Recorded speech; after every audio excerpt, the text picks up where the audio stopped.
Olá, seja muito bem-vindo ao nosso 16º dia do nosso alinhamento integrativo, alinhando corpo, alma e espírito, trazendo mais clareza, mais entendimento, mais compreensão do porquê fazemos o que fazemos e trazer um tanto mais de luz, sabe? Um farol que traz, que coloca em cima de nós para que a gente possa se olhar, se ver, se amar, se acolher. E sim, esse é o maior intuito aqui, que possamos terminar 2025 olhando para nós mesmos, olhando de um lugar como nós nunca olhamos, acolhendo dores, acolhendo fraquezas, acolhendo comportamentos como nunca acolhemos até aqui, como nunca nos sentimos amados por nós mesmos até aqui. Esse é o convite. Faltam apenas 9 dias para o Natal, faltam apenas 15 dias para terminar 2025. Nós podemos começar 2026 de um novo lugar, acolhendo, trazendo clareza e entendimento. Estamos falando das feridas emocionais e ontem, quando falamos da ferida da traição, trouxemos esse comportamento, esse, esse nosso lado controlador, porque sim, eu preciso lembrar que todos nós temos as 5 feridas.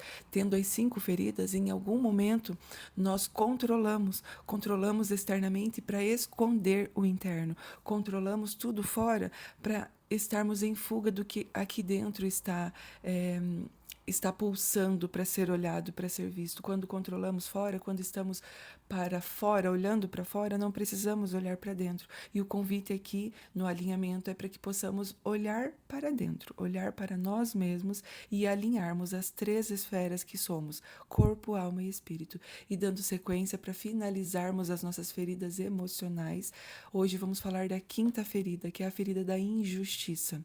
Ela é ativada normalmente pelo genitor, né, pelo adulto responsável do mesmo sexo. Então, a menina pela mãe, o pai, o menino pelo pai.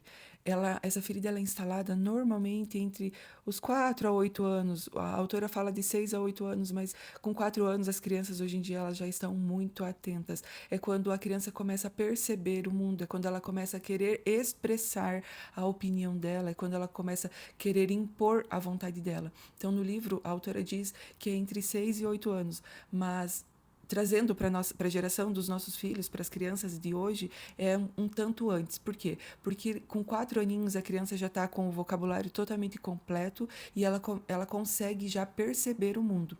E quando essa criança começa a impor a sua vontade, as suas percepções, isso é assim, ou eu queria isso, ou tá numa brincadeira e um amiguinho fez algo contrário àquilo que ela queria, e ela vem e conta, se é uma menina, ela vem e conta pra mãe, e a mãe defende o amiguinho ou o irmão e se põe contra a opinião dessa criança, e isso começa a ser muito repetitivo. Eu fui fazer algo e aí a mãe corrige como se fosse algo errado, né? Então, assim, eu por exemplo, tenho 2 meninas e elas ficam muito na disputa. Vamos dar um exemplo. Elas querem a mesma Barbie. Aí a menor vem e fala: a Laura não quer me dar a Barbie. Aí ela fica esperando um posicionamento.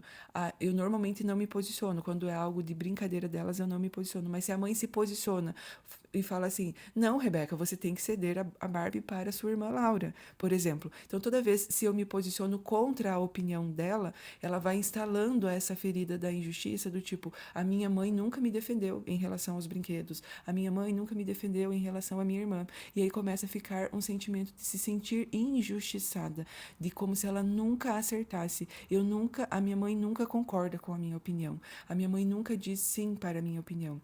Então, a ferida da injustiça ela é instalada nesse momento, em que a criança vem com algo e a menina vem com algo e a mãe nunca concorda com aquilo e ainda exige um comportamento do tipo: a criança traz algo da escola e aí a menina traz algo da escola e a mãe fala: mas você não pode brigar com seu amigo, você tem que silenciar, você tem que ceder, você tem que isso, você sabe, uma exigência de um comportamento perfeito para agradar os outros e nunca concordando com a opinião e o posicionamento dessa filha. E o mesmo acontece com o menino. Quando o menino ele vai para o mundo e ele tenta se posicionar e ele chega em casa contando: pai, porque isso e aquilo, e o amigo fez aquilo, e o amigo não sei o quê, e o pai sempre critica o filho e defende o amigo, defende o fora. Então, exige uma perfeição, exige um comportamento de perfeição, de que o outro está sempre certo e você está sempre errado. Você é obrigado a agradar sempre as pessoas mas as pessoas não precisam fazer nada para você, entende? Então, neste lugar que a ferida da injustiça se instala. E aí é aquele adulto que é extremamente rígido. Então, a máscara que usa para tapar, lembra que a máscara é como se fosse o band-aid para estancar essa ferida. A máscara da injustiça é a máscara do rígido, então é aquele adulto extremamente rígido, que tem a postura ereta, que tá sempre, que não tem barriga, que tá sempre perfeito, que tem a cintura marcada, então exige um corpo muito perfeito, tá sempre muito perfeito e exige essa perfeição fora, exige essa perfeição do cônjuge, dos seus filhos, no seu trabalho, onde está, faz tudo com muita perfeição, por quê? Porque não pode errar, nunca pôde errar, nunca foi permitido que errasse, nunca foi acolhido diante de um erro, nunca foi olhado com amorosidade e compreendido. Então, o rígido, né, quem tem essa ferida, tá sempre nunca se sente merecedor, sempre tá com aquela sensação de, eu não mereço isso, eu não mereço viver isso, ou mesmo quando acontece algo muito bom, a pessoa pensa assim, foi melhor do que eu imaginava, recebi mais do que esperava.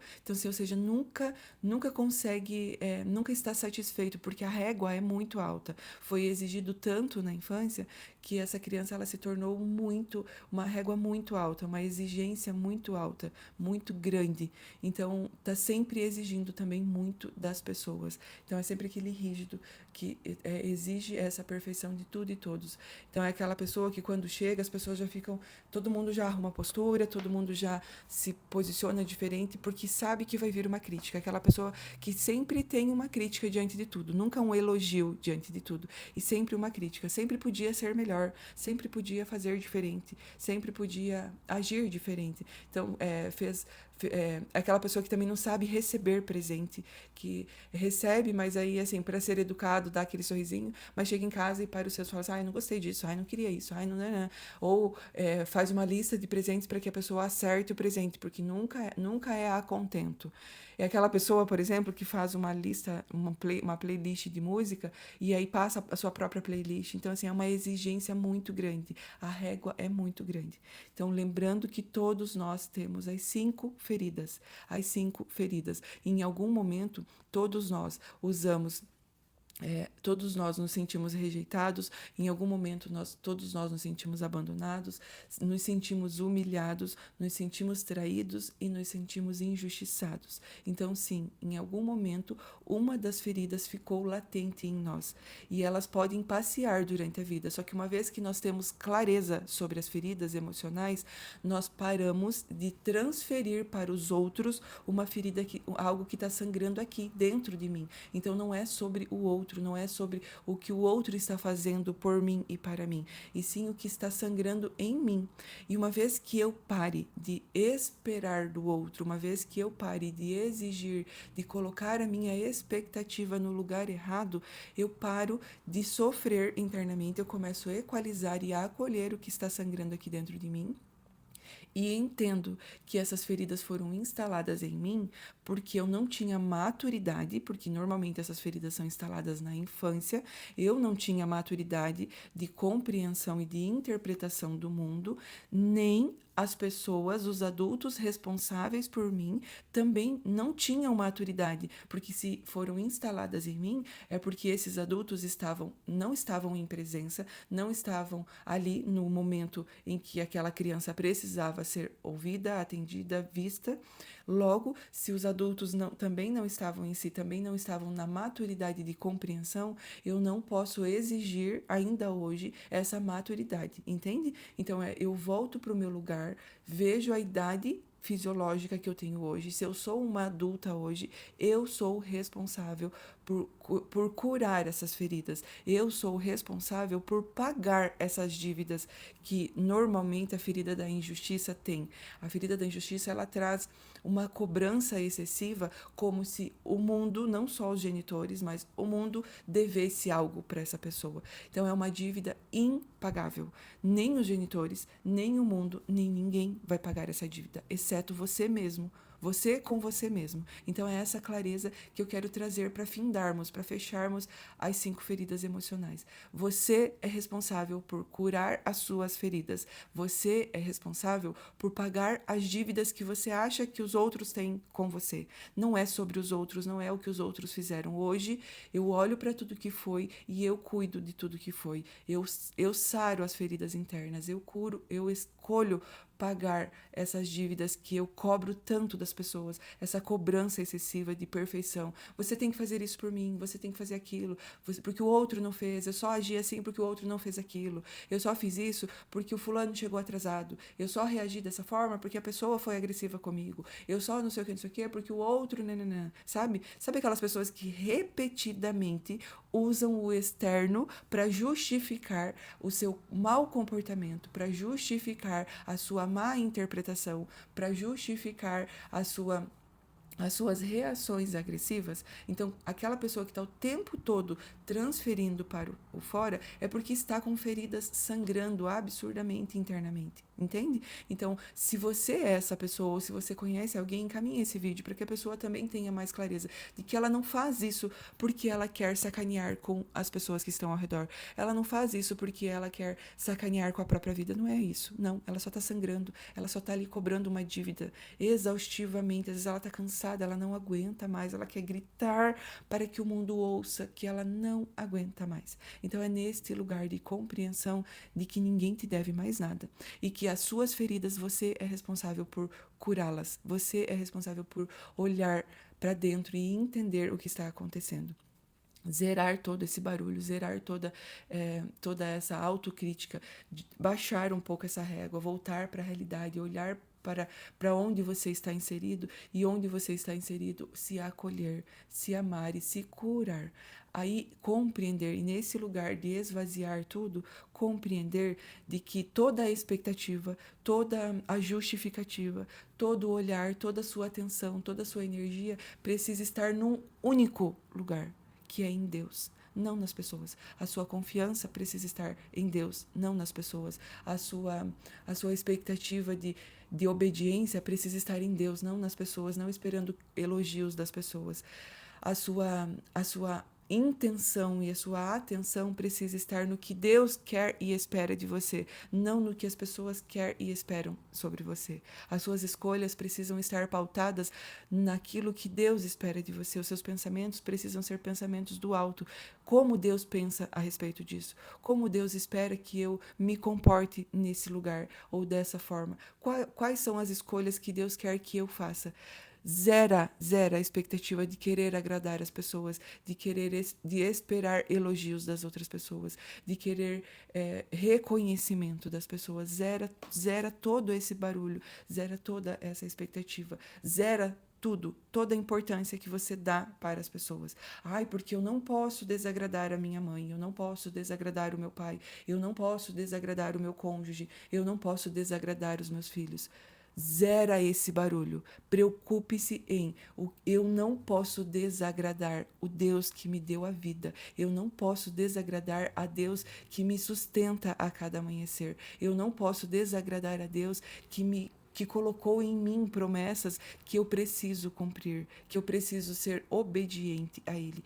No fim de tudo é sobre você e Deus. No fim de tudo é sobre você cumpriu o que eu coloquei em você. É essa a pergunta que Deus vai fazer para você.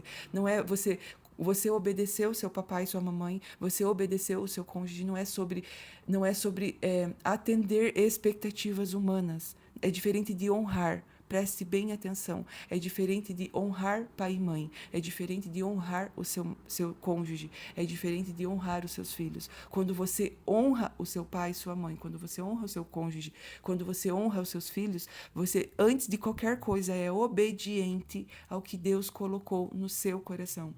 Porque uma vez que você está alinhado ao que Deus colocou em você, alinhado corpo, alma e espírito, e em Deus você honrará os seus pais. E honrar pai e mãe é: eu dou sequência à minha vida, fazendo bom uso da minha vida, cuidando da minha vida, cuidando da minha saúde, cuidando da minha família, dando sequência, tendo filhos, dando sequência à vida, fazendo bons projetos, projetos que elevem pessoas, que traga luz, que traga clareza, que traga direcionamento em Deus para as pessoas. Isso é honrar pai e mãe. Quando eu honro o meu cônjuge, eu sou fiel, eu respeito ele no casamento, mas no sentido de não trair, de não olhar para outros homens e não desonrá-lo como homem, no sentido de gastar mais do que preciso, desonrar o que ele produz, o que ele faz, a opinião dele, no sentido de isso para mim é importante, eu preciso de você aqui do meu lado. Isso é honrar, não é querer agradá-lo a ponto de desagradar Deus, entende? Então, é achar esse ponto de equilíbrio, é achar esse alinhamento de corpo, alma e espírito naquilo que Deus quer, naquilo que Deus precisa que você faça, porque quando você está nesse lugar, todas as expectativas são zeradas, todas as dívidas são pagas e a sua confiança está no Senhor, que fez tudo e que te sustenta e te renova a cada novo amanhecer. Então venha para esse lugar, cada dia um pouquinho mais. Não espere elogios, não dê atenção às críticas. Não espere críticas, não espere elogios, não coloque a sua expectativa em pessoas. Volte para si, volte para esse lugar de zerar tudo e se conectar profundamente com Deus. E nesse lugar, peça para que Deus te ajude a permanecer firme, conectada naquilo que Ele quer de você, que Ele te mostre o que Ele espera de você hoje. Hoje, sempre no aqui e agora. Deus, o que o Senhor espera de mim hoje? Me dê ouvidos sensíveis para ouvir aquilo que o Senhor tem para mim. Me dê olhos atentos para que eu possa ver a sua manifestação, os seus pedidos através das pessoas. Me dê um coração disponível para que eu não guarde mágoa, ranço, ressentimento, para que no meu coração exista só e somente o seu amor por mim, para que eu possa transbordar desse amor para todas as pessoas que passarem por mim neste dia. E ai daqueles que passarem por mim nesse dia, porque agora eu tenho clareza de o porquê eu me comporto da maneira que eu me comporto. Então eu consigo controlar, consigo curar, consigo preencher do teu amor em mim, para que eu possa transbordar mais de ti através das minhas ações, através das minhas palavras, através da minha presença, mesmo que seja silenciosa, que as pessoas possam sentir o gostosinho que é estar na sua presença. Faça de hoje o melhor dia da sua vida. Deus abençoe grandemente o seu coração, te dê clareza, te dê sabedoria para assumir esse novo posicionamento de autorresponsabilidade, de eu cuido de mim. Um beijo no seu coração. Eu te espero amanhã para o nosso 17º dia do nosso alinhamento integrativo.